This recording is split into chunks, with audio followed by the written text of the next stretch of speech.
I'm going to tell you something that might make you uncomfortable, but you need to hear it. Right now, while you're reading this, try something for me. Stand up from your chair without using your hands. Just cross your arms and stand up using only your legs. Go ahead, I'll wait. How did that feel? Easy, harder than you expected, or maybe you couldn't do it at all. That one simple movement just told you more about your future than any doctor's appointment ever could. I'm Dr. John Smith, and for many years I've been studying one question: why do some people stay strong and independent into their 80s while others start struggling in their 60s? What I discovered changed everything I thought I knew about aging.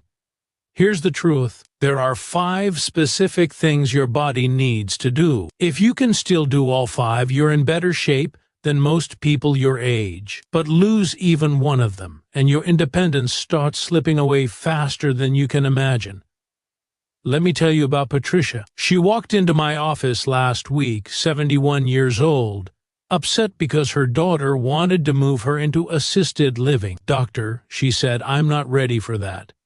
I can still take care of myself." But when I tested her on these 5 abilities, 3 of them were already gone. And here's the scary part: she had no idea. That's how it happens. It's not sudden. You don't wake up one day unable to move. It's so gradual that you don't even notice. You start pushing yourself up from chairs with your hands. You grab the railing every time you use stairs. You avoid bending down to pick things up off the floor.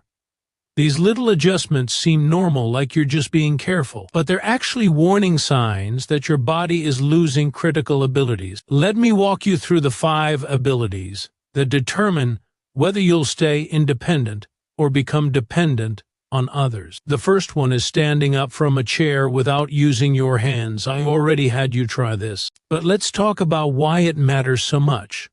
Those big muscles on the front of your thighs, your quadriceps, they're what power this movement. After 65, you lose about 3% of your muscle mass every year. Most people don't notice because they've already started using their hands to stand up, so those muscles get weaker, which makes you use your hands even more, which makes the muscles weaker still. It's a downward spiral. Researchers in Brazil followed 2,000 people between 51 and 80 years old for 6 years. They tested this exact movement. The people who couldn't stand up without using their hands were 5 times more likely to die during those 6 years. 5 times. Not because standing up itself is life or death, but because weak legs mean everything else becomes harder.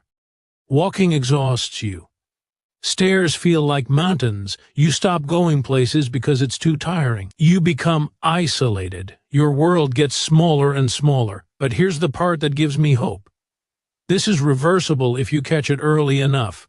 I met a man named Michael who was 68. He completely failed this test. Couldn't stand up without practically dragging himself up with both hands. I gave him one simple exercise.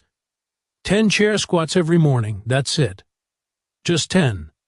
3 months later, Michael stood up from that chair like he was 40 years old again. His daughter actually cried watching him do it. You don't need intensity. You need consistency. Your muscles will rebuild if you give them a reason to. But most people never test themselves, so they have no idea they're declining until it's almost too late. The second ability is walking backward in a straight line for 10 steps. I know what you're thinking. Why would I ever need to walk backward? Here's why.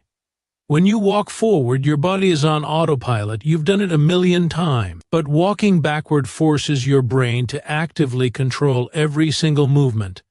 It tests whether the balance center in your brain is still working properly. It shows if your inner ear is deteriorating. Most importantly, it reveals whether your brain and body are still communicating effectively.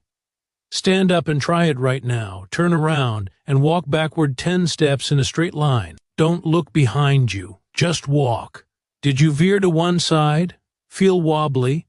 Need to stop and catch yourself?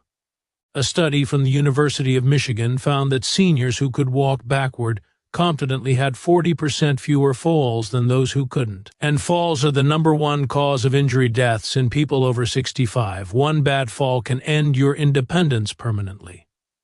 But there's something even more important happening here. Your ability to walk backward reflects how well your brain is working. It requires your brain to process where you are in space, coordinate your muscles, and maintain balance all at the same time. When this ability fades, it often signals early mental decline before you have any memory problems. I met a woman named Dorothy 6 months ago. 74 years old, sharp as a tack, remembering everything, doing her crossword puzzles every day. But when I asked her to walk backward, she took 2 steps and nearly fell over. I sent her for cognitive testing. Early signs of dementia. Her family had no clue. Walking backward revealed what normal conversation never could. The good news? This improves quickly with practice. Just 5 minutes a day walking backward in your hallway, holding the wall for safety. Your brain creates new pathways. Your balance system recalibrates. Within weeks, most people see huge improvements. The third ability is touching your toes without bending your knees. Flexibility. Everyone thinks it's not important until they've lost it. Then suddenly putting on socks becomes a daily battle. Picking up something you dropped requires a whole strategy. Getting in and out of the car becomes a production. The muscles in the back of your legs and your lower back naturally get tight as you age. Most people just accept it. They think that's what happens when you get old. But it's not inevitable. The tightness comes from years of sitting and not stretching. Those tight muscles pull on your pelvis, squeeze your spine, and restrict how you move. Stand up and try it. Keep your knees straight and reach down toward your toes. How far can you get? Can you touch your shins, your ankles, your toes? Be honest with yourself about where you actually are right now. Researchers in Japan measured flexibility in 5,000 seniors over 10 years. The ones who kept their flexibility lived longer and reported much better quality of life. Why? Because flexibility determines how easily you move through your entire day. Every single movement either feels effortless or takes extra energy. That difference adds up over years. Flexibility also protects your back. 80% of seniors deal with lower back pain at some point. Most of that pain comes from tight hamstrings pulling on the lower spine. Keep your flexibility, and you avoid years of chronic pain. I've watched people in their 80s regain the ability to touch their toes after decades of being stiff. It doesn't require intensity. It requires consistency, gentle stretching, daily practice, patience. The improvements build up slowly, then suddenly you're bending without even thinking about it. The fourth ability is standing on one leg for 30 seconds. Balance is what determines whether you stay independent or become dependent on others. It's really that simple. Most people don't realize their balance is failing until they're already falling regularly. By then, their confidence is destroyed and fear makes them move even less. Try this right now. Stand up, lift one foot off the ground and hold that position. Don't grab anything unless you absolutely have to. Count to 30. How long did you last? 10 seconds. 20. Did you wobble right away? Need to put your foot down and try again? The Mayo Clinic tracked 2,000 seniors for 8 years. Those who could balance on one leg for less than 10 seconds had triple the death rate of those who could hold it for 30 seconds. Triple. Balance isn't just about preventing falls. It's a measure of your overall health. Your balance depends on 3 systems working together: your vision, your inner ear, and something called proprioception, which is your body's ability to sense where it is in space. When any of these systems decline, your balance suffers. The good news: you can rebuild balance at any age. I worked with a man named Thomas last year, 77 years old, couldn't stand on one leg for even 5 seconds. We started simple. Stand near a counter, lift one foot slightly, hold for just 3 seconds. Every day, add 1 second. 6 weeks later, Thomas held it for 30 seconds without any support. His entire posture changed. He walked taller, moved with confidence, stopped shuffling his feet. Balance training does something amazing in your brain. It forces different parts to communicate with each other. This keeps your brain flexible and adaptable. Your brain doesn't stop being able to change as you age. It just needs the right challenge. The fifth ability is getting up from the floor without using your hands. This one sounds strange until you understand what it reveals. The ability to lower yourself to the ground and get back up without hand support requires strength, flexibility, coordination, and balance all at once. It's the ultimate test of total body function.